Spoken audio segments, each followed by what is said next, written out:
اللهم صل وسلم على نبينا محمد وعلى آله وصحبه أجمعين.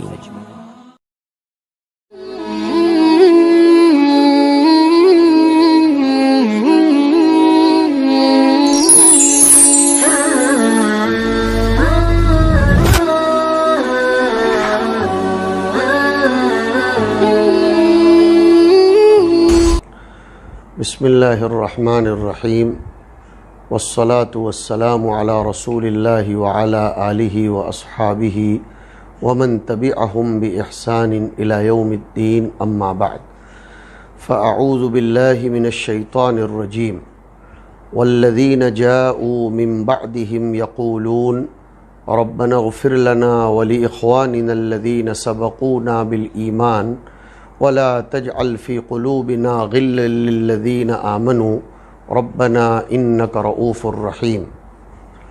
معزز سامعین، آیت کریمہ سورہ حشر میں وارد ہوئی ہے۔ اسلام اور ایمان کی ایک بنیادی تعلیم کسی کی قدر شناسی، احسان شناسی اور اپنے بزرگوں، اپنے اسلاف اور اپنے نیک اور صالح آباء و اجداد کی قربانیوں کو یاد کرنا، ان کے فضل و کمال کا اعتراف کرنا، ان کی کیفیت رجوع و انابت کو تسلیم کرنا، اعلاء کلمت اللہ کی خاطر، آئندہ نسلوں کی حفاظت کی خاطر، ارتداد ذہنی و فکری سے بچانے کی خاطر ان کی دی ہوئی قربانیاں، مجاہدات اور ریاضتوں کو فراموش نہ کرنا، یہ ایمان و اسلام کی بنیادوں میں سے ہے۔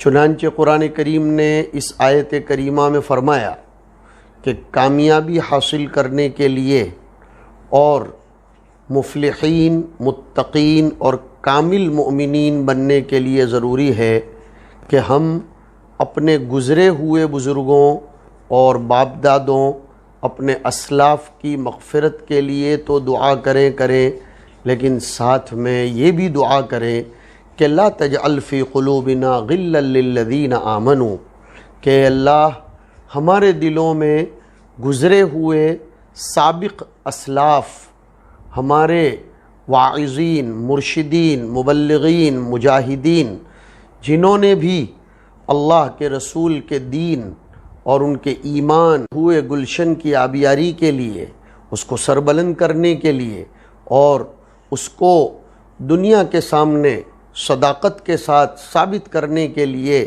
جو کچھ انتھک کوششیں، جنہیں عربی میں جہود مدنیہ کہا جائے گا، وہ ادا کی ہیں، ان کی کوششوں کو کبھی فراموش نہیں کرنا چاہیے۔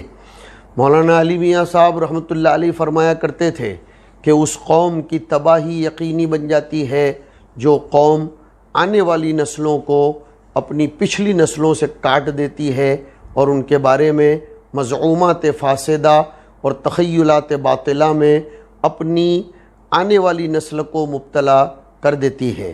میرے معزز سامعین، اصل میں اس وقت جب دنیا مغرب نے یہ دیکھا کہ سلاحی جنگوں سے، ہتھیار کی جنگوں سے اور تعداد کی کثرت کی جنگ سے مسلمان نسلوں کو کچلا نہیں جا سکتا ہے، مسلمانوں کو تباہ نہیں کیا جا سکتا، تو انہوں نے آخری چند سالوں سے پیرس میں زیر زمین بیٹھ کر جو کچھ پلانس بنائے تھے اور جو کچھ انہوں نے تدبیریں رچی تھیں، جو مکر اور فریب اور جعل سازیاں کی تھیں، جسے الغزو الفکری کے نام سے یاد کیا جاتا ہے، یعنی مسلمانوں کے دماغ پر اٹیک کرنا، ان کی فکر کو اور ان کے نظریے کو واش کرنا، ان کے دماغ کے اوپر حملہ کرنا، وہ جسم کے، کپڑے کے، ٹوپی کے، کرتے پائجامے کے، جبہ و امامہ و دستار کے تو مسلمان ہوں لیکن ان کی فکر یہ اسلامی نہ ہو۔ اس لیے انہوں نے بہت بڑا کام اس سلسلے میں یہ کیا کہ آنے والی نسل کو، گزری ہوئی نسل کے بارے میں مختلف قسم کی بدظنون میں، بدگمانیوں میں مبتلا کر دیا، بلکہ آج کے نوجوان، عوام تو عوام، بلکہ کچھ اپنے گمان کے اعتبار سے پڑھے لکھے نوجوان جو کچھ تھوڑا بہت مطالعہ کر لیتے ہیں، تھوڑا کچھ بولنا جانتے ہیں، انٹرنیٹ کی کچھ معلومات رکھتے ہیں، وہ ہمارے گزرے ہوئے سلف کے باب میں وعلی رأسہم صحابہ کرام کے باب میں بھی زبان درازی کرتے ہیں۔ جناب نبی کریم صلی اللہ علیہ وسلم نے ایک روایت میں ارشاد فرمایا ہے، کتاب الفتن کی روایت ہے، جس کا مفہوم یہ ہے کہ قیامت کی ایک نشانی یہ بھی ہے کہ اس امت کا آخری طبقہ شروع کے طبقے کے اوپر لعنت کرے گا، ان کے بارے میں برا بھلا بولے گا۔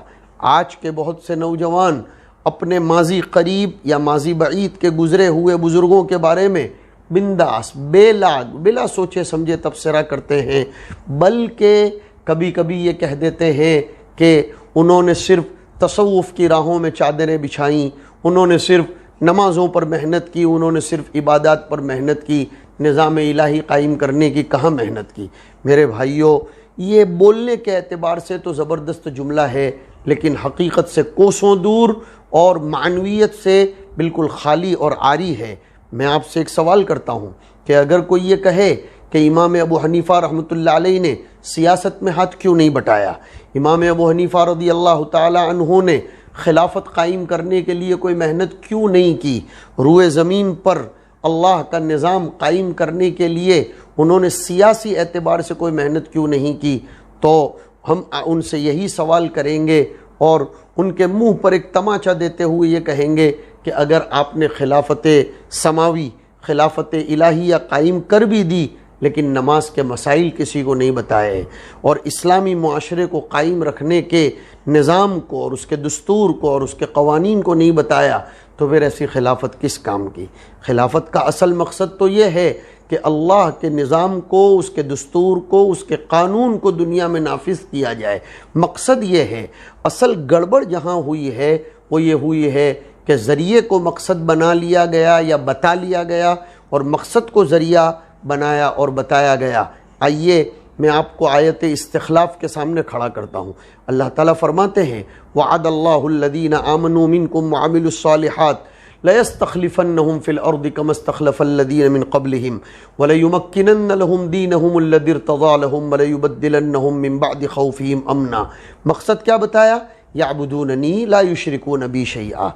اگر مان لو کہ پوری دنیا میں خلافت الہیہ قائم ہو جائے، اسلامی حکومت قائم ہو جائے اور مسلمان سیاسی حکمران کرسیوں پر براجمان ہو جائیں، لیکن قرآن کا نظام اور دستور بروئے عمل نہ آئے، لوگوں کی زندگیوں میں نہ ہوں، اور لوگوں میں مغربی تہذیب و ثقافت اور ویسٹرن کلچر یہ بہت زیادہ فروغ پا رہا ہو، تو ایسی خلافت کسی بھی کام کی نہیں ہے۔ اس لیے یہ کہنا کہ خواجہ معین الدین چشتی رحمۃ اللہ علیہ نے کیا کیا، خواجہ نظام الدین اولیاء نے کیا کیا، مجدد الفسانی رحمۃ اللہ علیہ نے کیا کیا، یہ غلط باتیں ہیں۔ انہوں نے دلوں کی زمینوں کو ہموار کیا، انہوں نے دلوں کی زمینوں کو آراستہ اور پیراستہ کیا، اور انہوں نے قد افلح من زکاہا پر عمل کیا۔ دیکھو، اصل میں ایک بات یاد رکھو، ہر شخص اپنے اپنے لیول، اپنے اپنے امکانات اور اپنی اپنی استطاعت کے بقدر محنت اور کوشش کرتا ہے۔ کسی کو دوسرے کی کوشش کے بارے میں ذرا بھی تحقیر آمیز جملہ نہیں کہنا چاہیے، اور اگر کسی سے کوئی چوک ہو جاتی ہے تو اس کو اجتہادی غلطی و خطا سمجھ کر معاف کر دینا چاہیے، اس لیے کہ گرتے وہی ہیں جو چلنا جانتے ہوں اور چلنا شروع کر گئے ہوں۔ بیٹھے بیٹھے انگلی کرنا، تبصرے بازی کرنا، یہ تو غلط بات ہے۔ چلنا شروع کرو، چلنے والا ہی ٹھوکر کھاتا ہے، چلنے والا ہی گرتا ہے۔ ہر ایک کی محنت کو، ہر تنظیم، ہر تحریک، ہر جماعت، ہر طبقہ اور ہر شخص کی محنت کو قدر و منزلت کی نگاہوں سے دیکھنا چاہیے۔ یہ جملہ کبھی نہیں بولنا چاہیے کہ پچھلوں نے کچھ بھی نہیں کیا، اب ہم ایک انقلاب صالح پیدا کریں گے۔ ایسا بولنا یہ تو اس بات کے مترادف ہے کہ قرآن کریم نے جو انا نحن نزلنا الذکر و انا لہ لحافظون کا اعلان کیا، وہ اب تک ثابت نہیں ہوا تھا، اب ثابت ہونے کو جا رہا ہے اور آپ اس کے لیے محنت کر رہی ہے۔ غلط بات ہے، کہنے کے لیے ایک جملہ ہے، لیکن حقیقت میں نظام خداوندی پر اس کی وجہ سے قدغن لگ جاتا ہے۔ شریعت اسلامیہ ایسے جملوں کی وجہ سے عیبدار ثابت ہو جاتی ہے۔ ایک دوسرے کی محنت کو سراہو، اپنے پچھلوں کی بھی قدر کرو، نئے آنے والے میدان میں یہ پچھلوں کے باب میں جملے نہ کسیں۔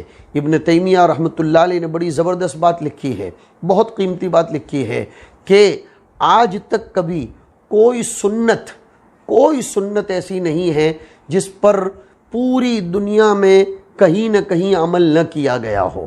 اگر ایک جگہ نہیں کیا جاتا تو دوسری جگہ ضرور کیا جاتا ہے۔ لہذا یہ دعویٰ کرنا کہ ہم نے یہ نظام شروع کیا اور ہم نے لوگوں میں یہ انقلاب پیدا کیا، یہ سطحی مطالعے کی دلیل ہے۔ عمیق مطالعے کی ضرورت ہے۔ سطحی مطالعہ، منتشر مطالعہ انسان کو اپنے بڑوں سے مستغنی کر دیتا ہے، اور انسان جب مستغنی ہوتا ہے تو طغیان پر اتر آتا ہے۔ ان الانسان لیطغی ان رآہ استغنی۔ اور اسلام نے ایک نظریہ پیش کیا ہے، صاف دو ٹوک اعلان کیا کہ پچھلوں کی قربانیاں یہ زیادہ فضیلت رکھتی ہیں۔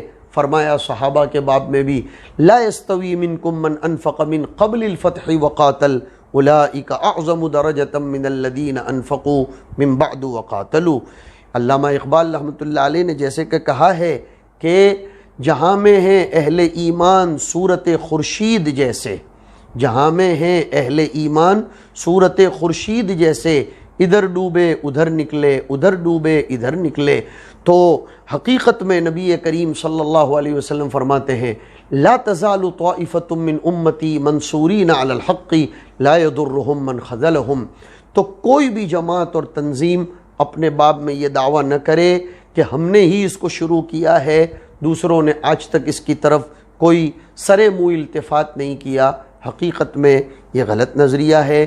ہمیں ہر ایک کو عزت و اکرام کی نظر سے دیکھنا چاہیے۔ اسی طرح دین کے جو الگ الگ شعبے ہیں وہ بھی ایک دوسرے کو عزت کی نظر سے دیکھیں۔ ہمارے نبی پاک علیہ الصلاۃ والسلام نے ہر شعبے کو پورا پانی پلایا۔ تو جتنے شعبوں میں کام کرنے والے ہیں وہ خلافت نبویہ کی خدمت انجام دیتے ہیں، اس ذمہ داری کو سنبھالتے ہیں۔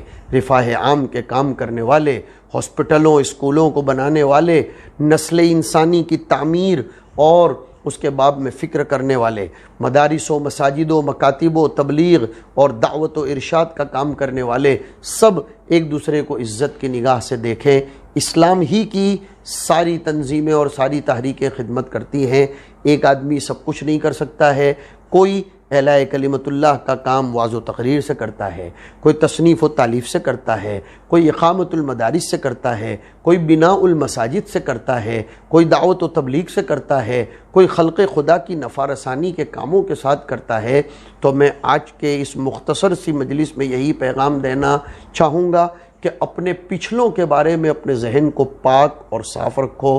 ہمیشہ دعا کرتے رہو کہ ربنا اغفر لنا ولاخواننا الذین سبقونا بالایمان۔ اے ہمارے رب، ہماری اور ہمارے ان بھائیوں کی مغفرت فرما جو ہم سے پہلے ایمان لے کر اس دنیا سے رخصت ہو گئے۔ ہمارے دلوں میں ان کے بارے میں رتی برابر کینہ پیدا نہ فرما۔ آئیے ہم اس بات کا عہد کرتے ہیں کہ ایک دوسرے کی عزت کریں گے، ایک دوسرے کے باب میں ہم اچھی بات کہیں گے۔ میں اپنی آج کی مجلس محی السنہ حضرت مولانا شاہ ابرار الحق ہردوئی نور اللہ مرقدہ کے ملفوظ گرامی قدر پر ختم کرتا ہوں۔ حضرت فرماتے تھے، دین کے کام کرنے والی ہر جماعت کو چاہیے کہ وہ اپنے کام کو مفید تو سمجھے، کافی نہ سمجھے۔ مفید سمجھے لیکن اسی کو کافی نہ سمجھے۔ براڈ مائنڈڈ بننا چاہیے۔ نیرو مائنڈڈ لوگ آپس میں نفرت کی فضاؤں کو پھیلاتے ہیں، اس سے کبر پیدا ہوتا ہے، عجب پیدا ہوتا ہے، خیالہ پیدا ہوتا ہے اور میں کرنے کی عادت ہو جاتی ہے۔ اللہ رب العزت ایسی باطنی بیماریوں سے ہماری حفاظت فرمائے۔ وصلی اللہ علی النبی الکریم برحمتک یا ارحم